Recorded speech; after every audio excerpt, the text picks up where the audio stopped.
आजच्या जगात काय पैसे कमवणारं मॉब भेटतील, पण तुझी सारा जीवावर उदार होऊन प्रेम करणारा माझ्यासारखीला भेटलाय. मी मरण निक्या, पण दुसऱ्या संगती लग्न करून आयुष्याची वाट नाही लावणार. गप्प बस.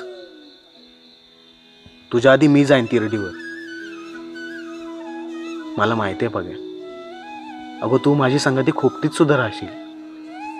इक्या, तू नेशील ना तिकडे मी आनंदात येईन. पावसाच्या धारा कशा बेबान होऊन कोसलत असतात, कारण त्यांना माहिती असतं आपली गाठ सागराशी जुळलेली आहे. बघा, I love you. I love you to.